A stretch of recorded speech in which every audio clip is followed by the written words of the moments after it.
সেখানে দেখা যায় যে স্থানীয় লোকজন সেটাকে এই বিচার সালিসের মাধ্যমে কোনোভাবে মীমাংসা করে দিয়ে এই বিষয়গুলো আমার জমা করে দেয়। তো মাগুরায় যে শিশুটিকে ছোট একটা শিশু যে ক্লাস 3 শ্রেণীতে পড়ে তার আত্মীয়তা দ্বারা ধর্ষিত হয়েছে এবং এত মুমূর্ষু অবস্থায় হাসপাতালে ভর্তি করা হয়েছে, যেটি সারা বাংলাদেশে আলোচিত হয়েছে সেই বিষয়টি নিয়ে। এটি একটি আমাদের জন্য একটি সিঙ্গল মাত্র, কিন্তু এ ধরনের ঘটনা বাংলাদেশের সমাজে সুপ্রতিনিয়ত ঘটছে। তো এটি থেকে এটি এত বেড়ে যাচ্ছে কারণ হচ্ছে যে আমরা বিগত দিনে দেখেছি যে বিচারের সংস্কৃতি থেকে আমরা বেরিয়ে কোনো অন্যায়কারী বিচার হয় না।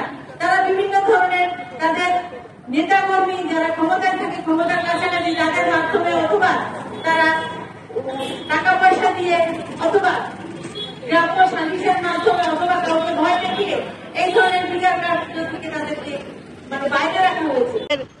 জেলা মহিলা দল সারা বাংলাদেশে মহিলা দল মানে আজকে প্রোগ্রাম করতেছে, বিশেষ করে যে মাগুরার 3য় শ্রেণীর ছাত্রী আসিয়াকে যে কয়েকদিন আগে রেপ করা হয়েছে, তার দুলাভাইয়ের বাবা এবং দুলাভাইয়ের বড় ভাই, এটা এত ন্যাক্কারজনক একটা ঘটনা। এটা আসলে যেভাবে ডাক্তাররা বর্ণনা করেছেন তার শারীরিক অবস্থাটা, এটা খুবই ন্যাক্কারজনক। আমরা আসলে এর দৃষ্টান্তমূলক শাস্তি চাই, ওই যারা এই অভিযুক্তকারী এদের দৃষ্টান্তমূলক শাস্তি চাই। এবং আমরা সারা বাংলাদেশে আজকে আসিয়ার জন্য আমরা তার শাস্তির দাবিতে, অভিযুক্তকারীদের শাস্তির দাবিতে আমরা এক হয়ে আছি সারা বাংলাদেশের মহিলা দল।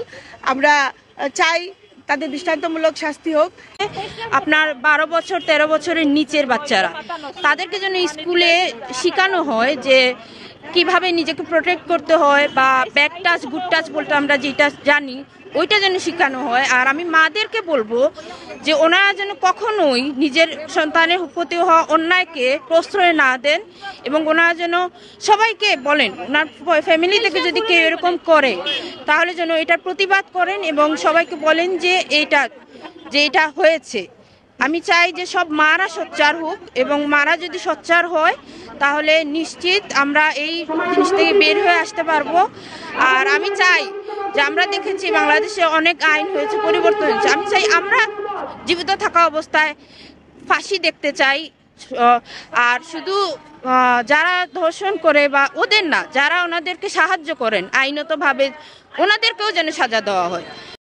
এরপরে ধর্ষণকাণ্ড, নারী নির্যাতন হচ্ছে, এগুলো বন্ধ এবং ধর্ষক নিপীড়কদের বিচারের দাবি জানাচ্ছি। একই সাথে এই যে আমাদের স্বরাষ্ট্র উপদেষ্টা, যিনি এই সমস্ত কিছুকে নিয়ন্ত্রণ করতে পারছে না, এই ব্যর্থ স্বরাষ্ট্র উপদেষ্টা আলমগীর চৌধুরী আমরা পদত্যাগ দাবি জড়ো হয়েছি।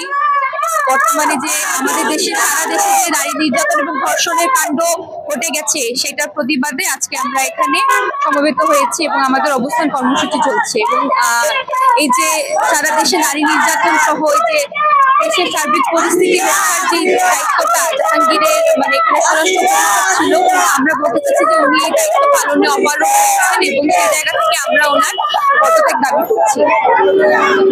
এবং যে আসিয়া সহ সমস্ত ধর্ষণকাণ্ডের বিচার চাচ্ছি, রাষ্ট্রীয় আইনে সর্বোচ্চ দণ্ডটা আমরা চাচ্ছি। নাগরিকের এবং জনসাধারণের নিরাপত্তা, নারীদের নিরাপত্তার দাবিতে আমরা রাজপথে নেমেছি। এবং যেই সরকার, যেই রাষ্ট্র আমাদের নিরাপত্তা দিতে ব্যর্থ হয়েছে, সেই স্বরাষ্ট্র উপদেষ্টার পদত্যাগ দাবি করছি। আমরা মনে করি ধর্ষণের সর্বোচ্চ শাস্তি কি হবে তা বিচার ব্যবস্থায় নির্ধারণ করবে, কিন্তু ধর্ষণের ক্ষেত্রে সব থেকে বেশি গুরুত্বপূর্ণ যেটা, সেটা হচ্ছে ধর্ষকের শাস্তির নিশ্চয়তা।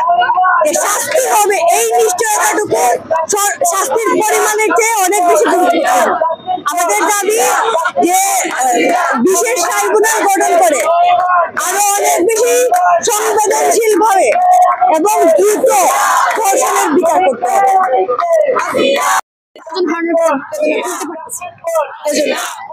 ধর্ষণ আরো আগেও ছিল, এখন যদি কেউ এসে বলে যে প্রধানমন্ত্রী শেখ হাসিনার কালে এরকম হয় নাই, হয়তো ছিল না। আমি তাদেরকে মনে করাই দিব আমাদের যে মুনিয়া রেপ হয়ে মার্ডার হয়েছিল, এটা তো হচ্ছে ওনার কারণে, এটা কিন্তু বিচার হয় নাই। এটা বলি না শিশুটা না, এই কোনো মানুষের জন্য করেছি। আমরা সবাই রাস্তায় নামছি, যে আমরা ছাত্রজনতা নামছি, তার আমরা শ্রমিক তারাও নামছে,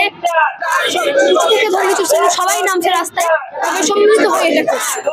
এখন গণঅভ্যুত্থানের উপর তো আমরা প্রস্তুত পারি না, এটা একটা অনেক লেজেন্ডারি জিনিস, জাস্ট ধর্ষণের জন্য ইয়ের জন্য আমরা কোনো প্রস্তুত পারি না। ধর্ষণ আগেও ছিল, এখন হচ্ছে, আমরা বিচার চাচ্ছি। আগের বিচার হয় না, এখন বিচার হচ্ছে না, কেন হচ্ছে? গভর্নমেন্ট আমরা চেঞ্জ করেছি, আমরা যেন কথা বলেছি, লড়াই করেছি, লড়াই আমরা করে যাবো অন্যায়ের বিরুদ্ধে। তখন দেখেছি 5 আগস্টের আগে সরকার ছিল, তারা যদি অন্যায় করতেছেন, লেভেল একদম মাত্রাতিরিক্ত করে করতেছেন, তখন আমরা কথা বলেছি। এখনো যখন আমরা দেখতেছি না যে 5 আগস্টের পরে বর্তমান সরকার আমাদের কোনো বিচার ব্যবস্থা ঠিক করতেছে না, আমরা সেফ না, আমরা এখন কথা বলে যাবো। এখানে গণ অভ্যুত্থান কেন করছে